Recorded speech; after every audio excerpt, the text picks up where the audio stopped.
이 자리에 나와 예배하는 우리 모든 성도님 한 분 한 분이 예수님의 세 계명, 사랑의 계명을 받으시고 순종하셔서 풍성한 열매가 있는 신자 되시길 주님의 이름으로 축원합니다.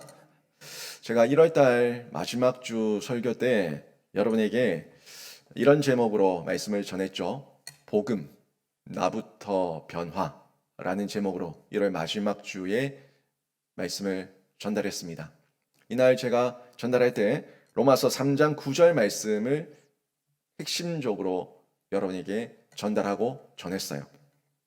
그 말씀이 바울이 우리에게 전달했던 메시지인데, 본능적 인간, 철학적 인간, 그 사람들의 허물과 죄를, 모순을 저희가 다 봤는데, 그래서 지금 우리가 그 사람들을 비난할 것이냐, 요 얘기죠.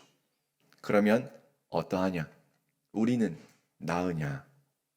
이 메시지를 제가 여러분에게 전하면서 이 말씀의 중심은 누군가를 비난하고 비판하기보다 나 자신을 먼저 보라는 그 메시지 내용이 핵심이라고 여러분에게 말씀을 드렸습니다. 실제 우리가 복음 앞에 서서 하나님 말씀으로 조명을 받으면 우리가 남을 비난할 자격이 없죠. 나부터가 죄인이고 나부터가 너무 부족하고 연약한데 누가 누구를 비난하고 정죄하겠습니까? 아무것도 나은 것이 없고 자랑할 것이 없어요. 그런데 우리가 간혹 사람을 비난하고 정죄할 때 보면 나는 나은데, 나는 괜찮은데, 나는 문제 없는데 저 사람이 문제고 저 환경이 문제고 저 공동체가 문제다 라고 얘기하며 공로의식으로 나는 문제 없다고 얘기하고 상대방을 비난할 때가 많이 있다는 거예요. 자기 자랑이에요. 근데 이 말씀을 준비하고 제가 많이 느끼는 부분이 저예요, 저. 그러면 어떠하냐? 우리는 나으냐? 이 말씀의 대상은 바로 저라는 걸 보게 됩니다. 저한테 이 공로의식이 있었거든요. 내가 이 정도 했으면 됐지. 내가 이 정도 했으면 좀 따라와 줘야 되는 거 아니야? 내가 이 정도 했으면 더 이상 어떻게 하라고? 이렇게 하는데도 안 따라주면 너무한 거 아니야? 이런 마음. 그런 마음이 있으니까 누군가를 정죄하고 비난하고 서운하고 마음이 상하고 이런 저를 발견하게 되는 거예요. 근데 이 모습이 본능적 인간의 모습이거든요. 인간이 본능이 있기 때문에 아무리 내가 낳은 자녀라고 하더라도 자녀가 내 뜻대로 안 커주면은 속상한 거죠. 그래서 네가 나한테 이럴 수가 있냐? 네가 엄마한테 아빠한테 나한테 이럴 수가 있냐? 또 엄마는 아빠는 나한테 해준 게 뭐가 있는데? 라고 얘기하면서 자녀와 부모 간에 계속해서 이런 내가 잘했다, 네가 잘했다 하는 다툼이 생긴다는 거예요. 하나같이 본능적 인간의 모습이고 다 자기 공로 드러내고 자기 자랑하고 있는 모습을 가정에서도 교회에서도 일터에서도 다 발견할 수가 있다는 거죠. 그런데 이런 죄인이었던 우리가 예수 그리스도를 제대로 믿으면 예수 그리스도를 정말 마음으로 믿음으로 수납해서 받아들이면 하나님의 자녀가 되는 특권을 누리게 되고 우리의 그 낮아져 있던 자존감이 높여지고 나의 그 열등감이 사라져서 참된 해방, 자유함을 얻을 수가 있다는 거예요. 오늘 본문이 그 말씀 우리에게 또 전해주고 있습니다. 27절 말씀 한번 볼까요? 그런즉 자랑할 때가 어디냐? 있을 수가 없느니라. 무슨 법으로냐? 행위로냐? 아니라 오직 믿음의 법으로니라. 아멘. 자랑할 데가 없대요.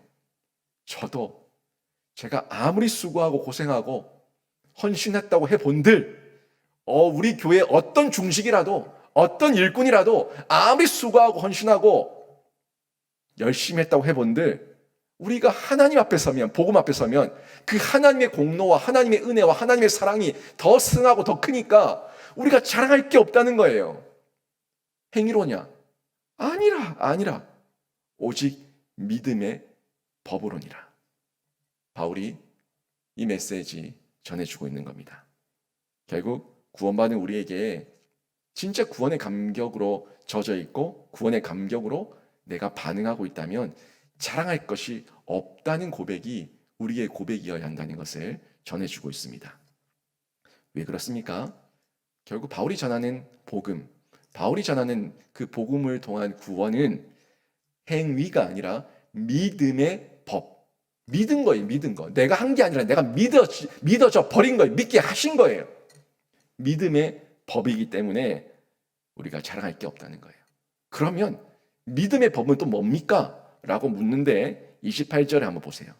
그 믿음의 법이 뭔지 말해주고 있어요.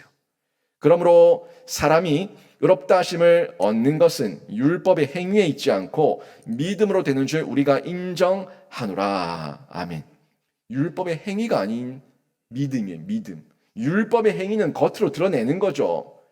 그런데 믿음은 어디에 있는 거예요? 내면에 있는 거예요. 내 마음에 있는 거예요. 내 진심에 있는 거예요. 이걸 우리가 받아들이고 인정하면은 믿음의 법이 뭔지 깨달아지는데, 제가 지난주에 하나님의 의, 어떻게? 라는 제목으로 말씀드렸죠. 하나님의 의. 우리가 의를 입었어요. 칭의를 받았다고. 근데 어떻게 받았냐? 라고 얘기했는데 그 세 가지를 제가 여러분에게 말씀을 드렸습니다. 그 칭의를 받았는데 전적인 하나님의 은혜로 받았습니다. 라는 걸 얘기했고, 두 번째로 십자가 사건의 예수 그리스도의 그 속량하심, 화목 제물 되심, 하나님의 그 십자가 사랑으로 우리가 칭의를 받았습니다. 라고 얘기했어요. 그리고 모든 것이 오래 참으시는 하나님의 인내인데 그 하나님의 인내 가운데 우리의 죄를 간과하셨다고 제가 이 세 가지를 지난주에 말씀을 드렸어요. 이 사건을 통해서 우리가 의롭다 칭함을 받게 되었다는 겁니다. 하지만 이 놀라운 하나님의 은혜가 있었고 이런 사건과 하나님의 간과하심과 인내가 있었지만 이걸 우리가 수납해야 된다고. 수납해야 된다고. 손을 내밀어서 받는 게 아니라 내 믿음으로, 내 마음으로 내 안에 모셔드려야 된다는 거예요. 수납. 집에 가면 수납장이 있지 않습니까? 수납장에 물건을 넣잖아요. 내 마음의 문을 열고 내 내면에 하나님을 모셔드리고 예수 그리스도를 모셔드리라고. 지금도 문을 두들기시는데 그 두들기시는 예수 그리스도의 음성을 듣고 불같이 방망이같이 임하는 하나님의 말씀을 듣고 예수를 받아들여야 된다고. 믿음으로 수납해야지만 우리가 의롭다 칭함을 받고 이 믿음의 법이 어떻게 나에게 적용되었는가, 이게 깨달아지고 느껴지고 실천되는 거예요. 이거는 뭐 공식적으로 물건을 주고 물건을 받고 뭐 배송 일정이 나오고 이런 게 아니에요. 내 마음이에요. 내 마음. 내 마음의 피스티스, 신실함, 진실함으로 우리가 받아들일 때 여기에 대한 효과가 나타나게 되는 겁니다. 그래서 바울은 의롭다 하심이 믿음으로 되는 줄 우리가 아노라. 믿음으로 되는 줄 우리가 아노라. 믿음으로 된다고 이걸 강조해서 전달해 주고 있는 거죠. 근데 이때 오해가 생기는 거예요. 주신 분은 하나님이신데 하나님께서 은혜를 주신 거예요. 믿도록 하신 거예요. 근데 내가 내 마음의 문을 열고 믿음을 받아들였다라고 생각하면은 내가 받은 거야. 나의 공로야. 암만 주셔도 아무리 받으라고 해도 내가 안 받으면 그만이잖아.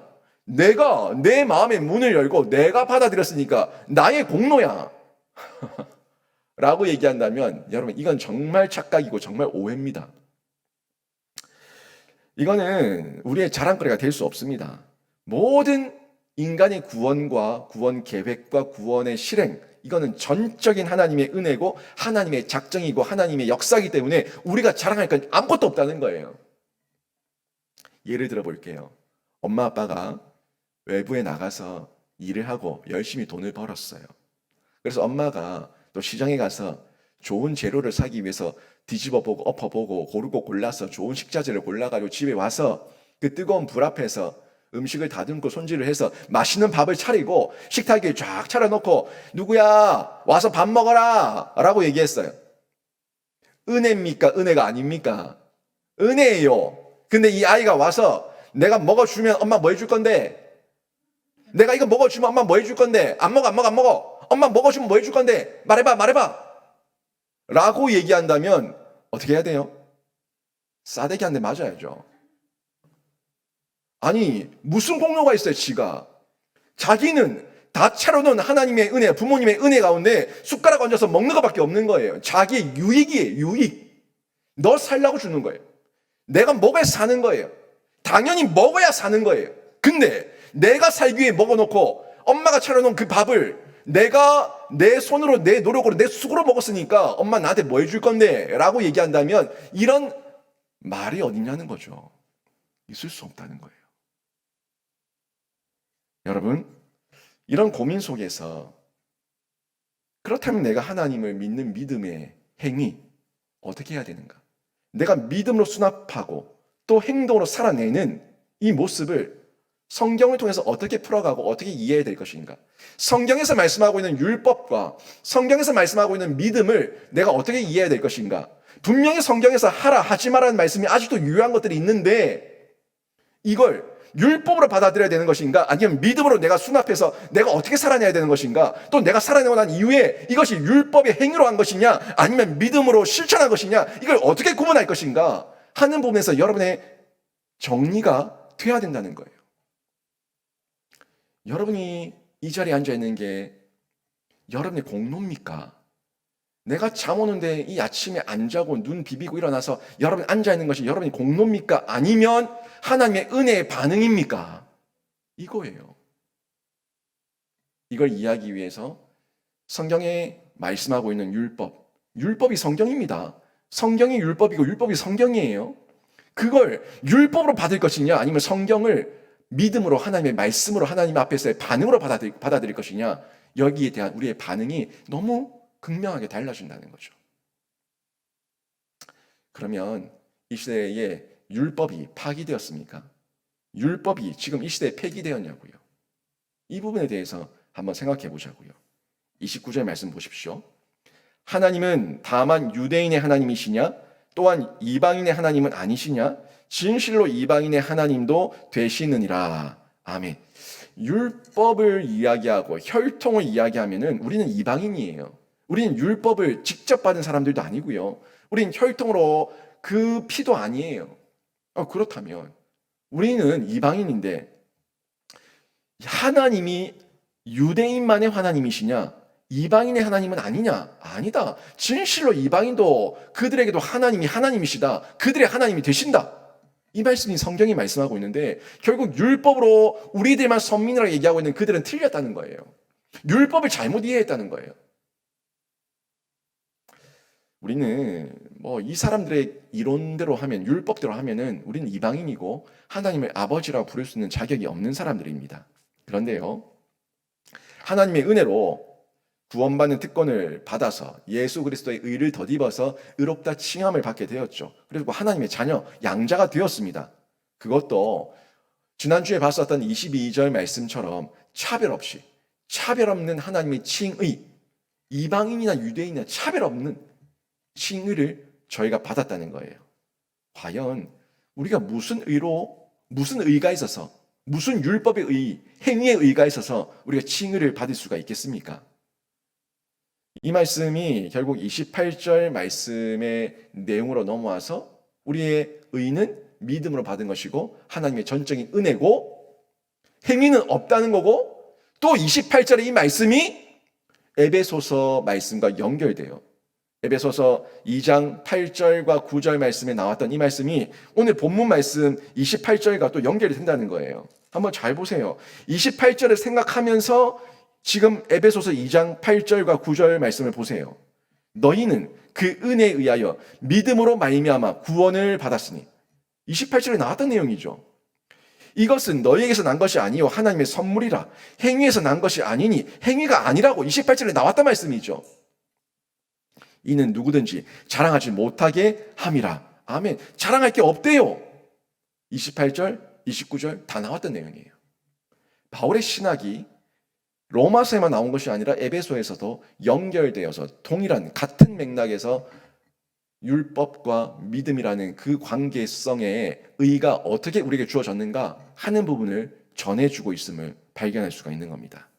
결국 이방인으로 죽을 수밖에 없던 우리가 이 구원을 제대로 체험했으니 율법의 관계에 대해서도 바른 이해를 가지고 이제는 행위가 아니라 믿음이라는 이 영역을 바르게 이해하고 진짜 믿었으면 신실하게 진실하게 살아내는 그 반응의 행위.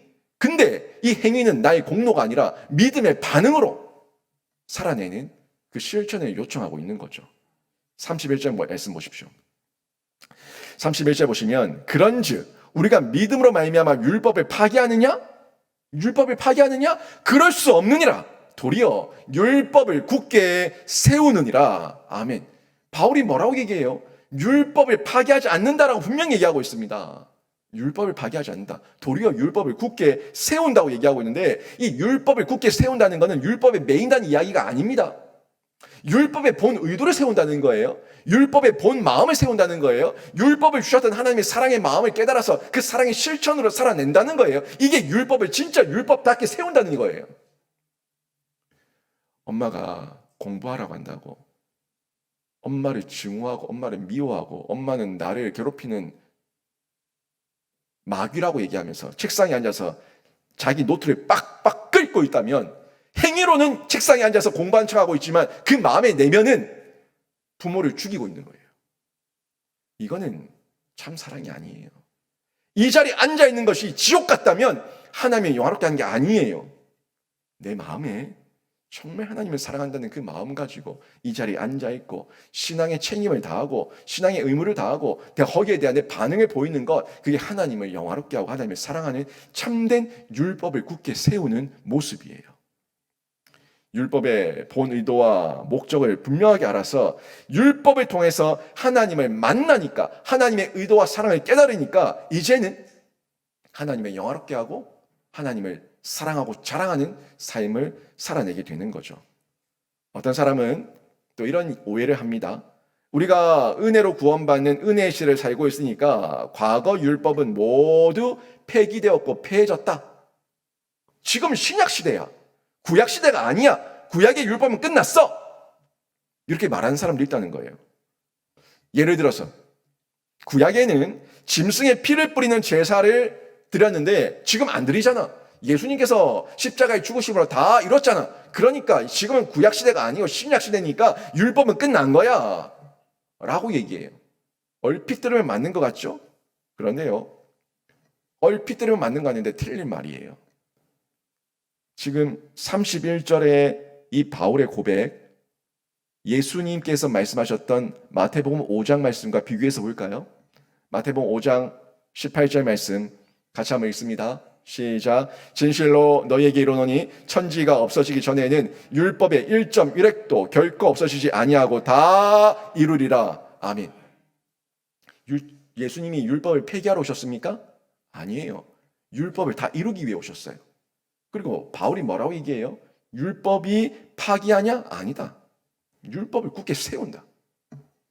같은 맥락에서 전달될 수가 있는데, 그러면 여기서 저희가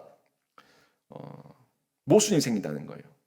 예수님 말씀대로라면 우리도 짐승을 잡아서 피를 뿌리고 제사를 드려야 될 것 같아. 율법을 다 이루기 위해 오셨다고 하니까. 그럼 율법에서 말씀하셨던 그 행위대로 다 해야 되는 거 아니에요, 예수님? 율법을 굳게 세운다고 했으니까 율법을 굳게 세운다는 걸 문자적으로 이해해버리면 모순이 생기는데, 그러면 우리도 지금도 짐승 잡아야 되고 지금도 번제, 화제, 속죄제, 속건제 다 드려야 되고 제사 다 드려야 되는 거 아닙니까? 이런 오해가 생긴다는 거예요. 이런 오해와 혼란은요, 율법을 바로 이해하지 못하고 율법을 주셨던 하나님의 의도와 율법을 다 이루신 예수님의 공로가 다 이해되지가 않으니까 이런 오해를 하고 착각을 한다는 겁니다. 그래서 현재의 율법이 우리에게 어떤 의미가 있는지를 정확하게 이해하기 위해서는 두 가지를 아셔야 되는데, 율법의 용도와 율법의 요구입니다. 이 두 가지를 아셔야 됩니다. 율법의 용도와 율법의 요구인데, 먼저 율법의 용도를 볼게요. 율법의 용도 세 가지를 보면, 율법은 죄를 깨달아서 죄를 억제하는 것이 첫 번째예요. 율법을 알아야지 이게 죄구나 하는 걸 알잖아요, 지식적으로라도. 그러니까 죄를 깨달아서 죄를 억제하는 거예요. 마음에 부담감이 생기는 거죠. 하면 안 된다는 걸. 두 번째가 죄로 인해서 절망한 인생 가운데 그 예수 그리스도께로 인도할 수 있는 길이에요. 이게 율법이에요. 그러니까 죄를 지어서 억눌러 있던 자가 죄를 벗어버리기 위해서는 화목제물을 드려야 되는 것처럼 화목제물 대신 예수 그리스도께로 인도하기 위해서 율법을 주신 거예요. 화목제물을 드리기 위해서, 제사의 자리에 나오게 하기 위해서. 그게 율법의 용도예요. 너 마음이 부담스럽지? 죄책감에 억눌리고 있지? 그러니까 예수께로 나와서 모든 영원한 제사를 드리신 예수께로 나와. 이게 율법의 용도예요. 세 번째가 중생한 자에게 성화의 삶을 살도록 하는 것이 율법의 용도예요. 그러니까 죄를 깨달아서 죄를 뉘우치고 회개하고 돌이키고 나서 똑같은 죄를 반복해서 하지 않으려고 몸부림치며 수고하는 성화, 계속 점진적으로 나아지고 점진적으로 성장하고 있는 성화,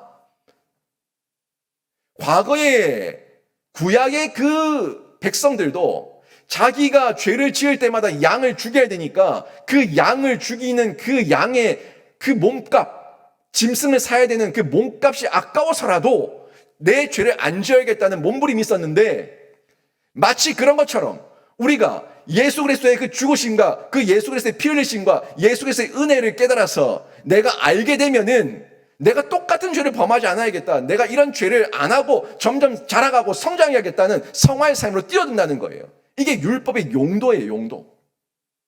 이 세 가지를 먼저 알고 있을 때 우리가 하나님의 의를 덧입어서 하나님의 거룩한 자녀로 점점 자라가게 되는 겁니다. 그렇다면 현재의 신약 시대는 이 율법의 범위가 그럼 어디까지냐라는 부분에서는 율법의 요구를 여러분이 이해하셔야 되는데, 율법이 요구하는 세 가지 요구가 있어요. 이 세 가지 중에서 두 가지는요, 예수께서 다 이루셨고요, 한 가지는 우리에게 아직까지 남아 있어요. 이 율법의 세 가지 요구를 보셔야 되는데, 첫 번째가 정결의 요구예요. 정결의 요구. 정결의 요구는 과거 이스라엘이 제사를 통해서 정결해질 수 있었습니다. 그러니까 제사를 통해서 정결해질 것을 율법을 요구받았어요. 너 죄 지었냐? 나와라. 나와서 제사 드려. 제사 드리고 제사장의 정결, 죄사함의 선언을 받고 정결한 후에 돌아와. 요거예요. 그러니까 내 몸이 부정해져도 나가서 정결해진 이후에 정결례를 하고 자신의 일상으로 돌아갔던 것처럼, 네가 더럽고 추한 죄인의 모습으로 있다면 정결례를 끝난 후에 하나님 앞에 서라, 이거예요. 각종 제사와 제사장을 통해 가지고 하나님 앞에 설 수 있는 기회가 주어지는데, 그 제사와 제사장이 결국 하는 게 백성의 정결을 선언하는 거예요. 그럼 백성들은 왜 갑니까? 제사의 자리에 왜 가고 제사장을 왜 만나요? 정결의 요구를 이루기 위해서 가는 거예요. 그리고 부정한 것을 먹지 않고 각종 규례들을 지키면서 자신을 정결하게 구별했다는 겁니다. 이 첫 번째 율법의 요구고요. 두 번째를 보게 되면 예식의 요구예요. 예식의 요구.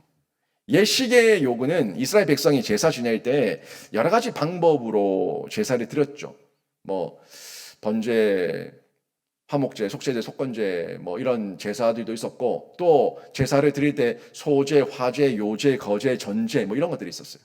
이게 다 하나같이 예식의 요구인데, 이런 요구에 맞춰서 제사를 드려야 돼요.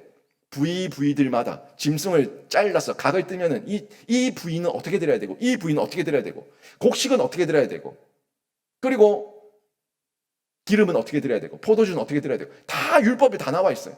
소제 뭡니까, 소제? 제가 지난주에 용각사는 소리가 나지 않습니다. 말했죠. 잘게 갈아서 빻아서 소리가 나지 않을 정도만큼 부드럽게 해서 곡식을 드리는 거 소제입니다, 소제. 화제는 뭐예요? 하나도 남김없이 다 태워드리는 거 화제예요. 요제는 뭡니까? 흔들어 드리는 거예요. 흔들어서. 거제는 뭡니까? 들어서 들어서. 위로 들어서 드리는 거예요. 전제가 뭐예요? 부어 드리는 거예요. 하나같이 성경에 보면은 제사의 제도와 제사에서 이렇게 저렇게 하라는 예식의 요구가 전달되고 있는 것을 볼 수가 있는데, 이 요구 율법이 전해주고 있어요. 그다음 세 번째 요구가 뭐냐면 계명의 요구입니다. 계명의 요구. 이 계명의 요구는 이런 거죠. 부모를 공경하라, 살인하지 마라, 도둑질하지 마라, 안식일을 지켜라, 여러 가지, 우상 숭배하지 마라, 남의 것을 탐하지 마라, 거짓말하지 마라, 다 십계명에 있는 요구입니다. 십계명에 있는 요구들인데, 그런데 예수님께서 이 세 가지 요구 중에서 십자가에서 죽으시고 부활하시는 사건을 통해 가지고 두 가지 요구를 완전히 이루셨어요. 다 이루셨습니다. 뭡니까? 율법의 정결 요구와 예식 요구를 예수님께서 다 이루셨어요. 예수님께서 화목 제물이 되어 주셨는데 단회의 화목 제물이 아니라 영원한 화목 제물이 되어 주셨어요. 영원한 거. 과거, 현재, 미래 모든 영원의 화목 제물이 되어 주셨습니다. 그리고 영원한 제사를 드리셨기 때문에 우리는 더 이상 예식의 요구에 매이지 않습니다. 자꾸 매번 드리면서 정결례를 받아야 되는 그 요구에 매이지 않습니다. 십자가 사건으로 영원한 예수의 보혈을 덧입어서 완전한 성결과 정결의 의를 우리가 받게 된 겁니다. 그리고 우리는 그 예수의 의를 덧입어서 긍휼하심을 받고 은혜의 보좌 앞에 담대히 나아가서 하나님 아버지의 성호를 부를 수 있는 양자의 특권을 얻게 된 겁니다. 그리고 우리가 영적 예배를 드리는 거예요. 우리가 지금 드리는 예배는요, 과거의 구약의 제사가 아니지 않습니까? 요 앞에 지금 불 피워놓고 고기 태우고 있지 않잖아요. 왜? 예수께서 영원한 제사를 드리셨으니까 예식의 요구 없어요. 또 이 자리에 나와서 그 예식의 요구에 맞춰서 정결례를 하는 것이 아니라 이미 정결의 요구가 여러분에게 완전히 주어졌습니다. 예수의 이름으로 여러분 칭의를 받은 거예요. 정결의 요구 없어요. 예식의 요구 없어요. 두 가지 이루신 거예요. 여기서 완전히 해방되었는데 나머지 한 가지 계명의 요구가 남아있는데 이 계명의 요구가 지금은 우리에게 사랑의 율법으로 주어졌어요. 이걸 여러분 잘 이해하셔야 됩니다. 결국 제가 오늘 말씀드리기 위해서 여기까지 온 거예요. 사랑의 율법, 새 계명의 율법, 이걸 전달하기 위해서 오늘 여기까지 왔는데 아직 남아있어요. 계명이 남아있어요. 요한복음 13장 34절 말씀, 그리고 예수님께서 우리에게 주신 계명입니다. 계명의 요구입니다. 같이 읽습니다. 시작. 새 계명을 너희에게 주노니 서로 사랑하라. 내가 너희를 사랑한 것 같이 너희도 서로 사랑하라. 아멘. 이처럼 예수님께서도 계명을 주셨어요. 그러니까 예수님은 율법의 요구의 그 모든 본질을 파악하고 계셨기 때문에 내가 율법을 파하러 폐기하러 온 줄 아느냐? 아니다. 율법을 다 이루기 위해 왔다. 그게 사랑이거든. 그러니까 내가 이제 남은 계명, 모든 율법의 완성인 그 마지막 계명을 주는데 나머지는 내가 다 감당할게. 하지만 계명은 남아있어. 내가 너희를 사랑한 것 같이 너희가 서로 사랑하면 사람들이 너희가 내 제자인 줄 알 거야. 계명을 지켜. 이 말씀을 우리에게 남겨주신 거예요. 그러니까 결국 마태복음 5장 17절 18절에서 아까 봤었죠? 내가 율법이나 선지자를 폐하러 온 것이 아니다. 완전하게 하려 왔다. 천지가 없어지기 전에는 율법의 1.1획도 결코 없어지지 않는다. 내가 이루든지 내가 너에게 또 줘서 너희가 지키게 하든지 있는데 너희가 지키지 못할 것은 내가 다 이룰게. 그런데 내가 너에게 줘서 내가 너희의 모든 의를 줘서 너희가 믿음으로 수납하면 지킬 수 있는 건 너희가 해야 돼. 이게 성화예요. 신, 인, 협, 력. 하나님께서 우리에게 주셨고 우리가 수납해서 내가 해야 될 몫이 있고 반응. 신, 인, 협력. 성화예요. 이걸 우리에게 주셨다는 겁니다. 결국 지금 이 말씀에서 얘기하고 있는 율법이 바로 사랑하는 새 계명이죠. 계명이 율법입니다. 율법이 계명이에요. 사랑하라는 거예요. 하나님께서 신해상에 처음 주셨던 계명 10가지 10계명입니다. 율법이에요. 근데 10계명의 4가지와 6가지를 나누니까 하나님 사랑과 이웃 사랑이에요. 그럼 10계명을 하나로 얘기하면 사랑이에요. 여러분 이거 정확하게 보십시오. 결국 유대인들이 자기들 안에서 율법을 쪼개서 613가지의 율법을 만들어 놓은 거는 자기들 생각이고 하나님께서는 그 율법을 주셨던 모든 의도는 제사의 제도와 정결례와 모든 요구들을 통해서 결국 사랑하라는 거예요. 화목제물 제가 얘기했죠. 죄가 크냐? 재물이 커야 돼요. 직위가 높냐? 재물이 커야 돼요. 직위가 높으면 죄를 크게 지어요. 직위가 높으면 죄를 크게 짓고, 죄를 크게 지으면 폭넓게 더 크게 제사를 드려서 회개해야 되는데, 재물이 크면 클수록, 죄가 크면 클수록 화목제물은 그날 나눠 먹어야 되는데, 그날 당일에 나눠 먹기 위해서는 나 혼자 못 먹으니까 폭넓게 나눠야 된다고. 나누면 화목하거든요. 나누면 잔칫날이 되거든요. 나누면 사랑을 전달하거든요. 화목제물의 의미를 잘 이해하십시오. 여러분, 십계명의 이 계명의 요구, 이 중에서 인간이 정결하기 위해서 우리가 감당해야 됐었던 그 부담감, 제사의 제도와 예식의 제도, 이 모든 것들은 결국에 없어졌지만 그 과거에 있었던 이유도 율법의 의도였던 사랑, 이 사랑을 실천하기 위한 도구였던 거라는 걸 잊지 마십시오. 제사가 목적이 아니고, 정결례가 목적이 아니고, 예식의 요구가 목적이 아니고, 원 의도는 사랑인데, 하나님 사랑과 이웃 사랑인데, 이걸 실천하기 위한 도구로 제사의 제도가 있었고, 예식의 제도가 있었고, 그런데 원 의도는 잊어버리고 도구에 매여가지고 도구에 환장하고 도구에 매여 있으니까 원 의도가 퇴색됐다는 거예요. 하나님과 그래서 예배를 잘 드렸냐? 화목해졌냐? 이걸 봐야 되는데, 너는 흠 있는 제물 있네, 여기 흠 있네, 나는 흠 없다, 내가 드린 제물이 더 좋은 제물이다, 너 고작 그것밖에 안 했냐, 너 죄를 그만큼 지어놓고 고작 그 제물밖에 못 가져왔냐? 이걸 가지고 싸우고 다투고 정죄하는 것이 아니라, 어떤 모양으로 드리든 내 마음의 중심에서 가장 하나님을 사랑하고 가장 하나님을 의지하고 가장 하나님을 높여드리겠다는 그 마음으로 제사를 드리면 그게 화목제물이 되고 하나님께 받으시는데, 원 의도는 사라지고 도구에 매여가지고 전전긍긍하고 있으니까 하나님께서 역겹다는 거예요. 여러분, 이 도구의 기능, 이제 인간이 안 되겠다. 인간한테 맡겨놨더니 자기들끼리 싸우고 난리고 장사질하고 안 되겠다. 내가 다 잃어버려야겠다. 그래서 예수님께서 오셔서 그 정결의 요구와 예식의 요구를 완전히 종결해 버리셨습니다. 종결해 버리시고 진짜 남았던 그 율법의 본 의도, 사랑, 요거만 남겨놓으셨어요. 너희가 못할 건 내가 다 할게. 이제 너희가 반드시 해야 되는 것만 남겨놓을게. 이게 예수님의 의도입니다. 그래서 계명의 요구는 아직 우리에게 남아있는 겁니다.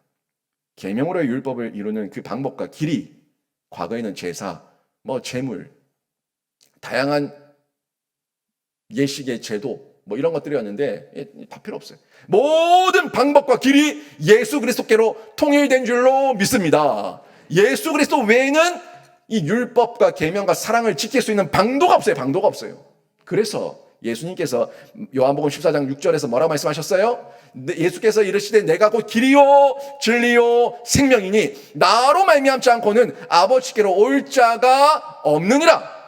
분명히 말씀하셨는데, 이 말씀 여러분 믿음으로 수납하시고 여러분 안에 예수를 통해서 참된 영생의 은혜를 누리시는 신자 되시길 주님의 이름으로 축원합니다. 이걸 받으시면 된다고. 정리하면, 예수께서 율법의 1.1획도 없어지시지 아니하고 다 이루어져야 한다고 하신 것은 바로 사랑의 계명을 의미하고 있는 겁니다. 사랑의 계명을 완성하시고 우리에게 주신 거예요. 우리가 그 예수의 사랑에 의에 덧입어서 반응하는 자는 이 사랑의 계명을 하나님 사랑, 이웃 사랑으로 우리가 실천하며 살아가게 되는 거죠. 그리고 바울이 31절에서 말했던 율법을 굳게 세워야 한다, 이 메시지도 마찬가지죠.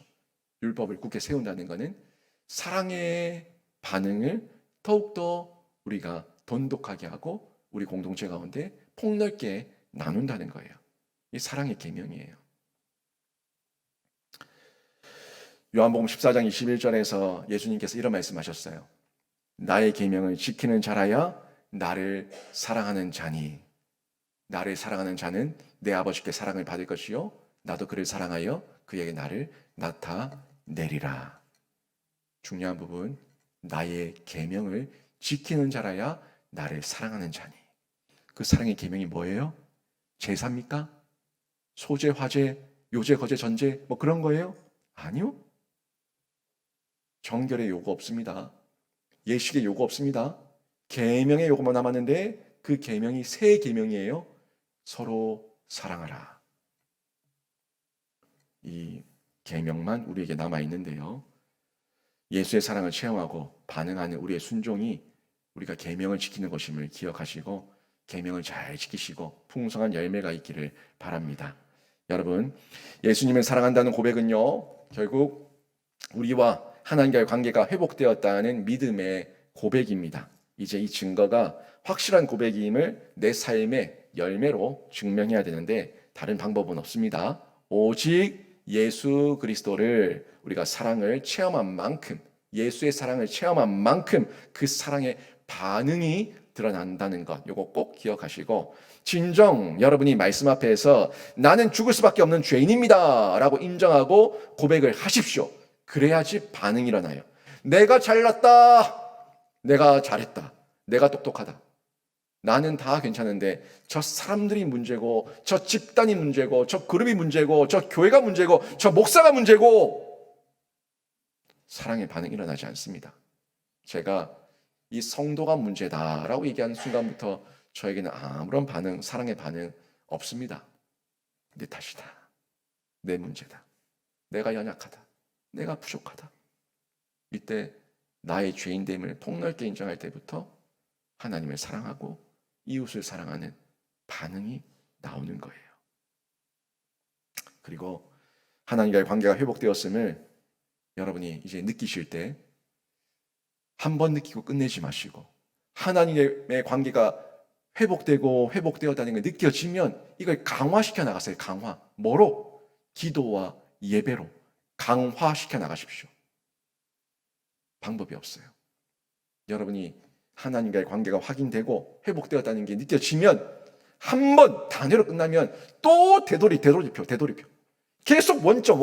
언제까지 원점 그대로 갈 겁니까? 한 번 나갔다가 뒤돌아가고, 한 번 앞으로 나갔다가 되돌아가고, 이 되돌이표 이제 끊어내고, 직진하자고, 직진. 전진, 앞으로. 하나님께로. 기도와 예배의 자리, 여러분이 사수하시며 지키실 때, 여러분의 하나님과의 관계, 이웃과의 관계가 더욱더 강화되어 나간다는 거예요. 그리고 지금부터 율법을 세우는 31절 말씀, 율법을 굳게 세우느니라. 율법을 세우는 사랑의 실천을 순종으로 여러분이 행하시면 되는 거예요. 부족하죠? 부족한 대로 합시다. 부족하죠? 그럼 같이 합시다. 부족하죠? 서로 이해하고 합시다. 그러면 되잖아요. 나 혼자 안 되면 같이 하고, 같이 하다가 안 되면 서로 이해하고 하다 보면 영신교회가 사랑의 공동체로 이름난 교회, 유명한 교회, 하나님 앞에 크게 쓰임받는 아름다운 교회가 될 줄로 믿습니다.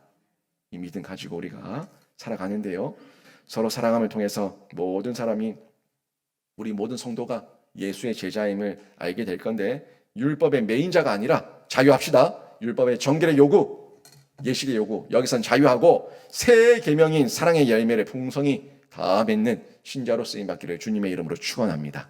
오늘 말씀 정리하면, 율법을 굳게 세우는 신자가 되시길 바라고요, 율법을 모두 이루신 예수 그리스도께 뛰어드는 신자가 되시기를 바랍니다. 그리고 사랑의 율법 새 계명을 주신 예수님의 그 본 의도를 잘 깨달으셔서 그 새 계명에 순종함으로 여러분, 우리 가정과 개인과 교회가 사랑의 열매를 풍성히 맺는 아름다운 개인과 가정과 교회가 다 되길 주님의 이름으로 축원합니다. 아멘.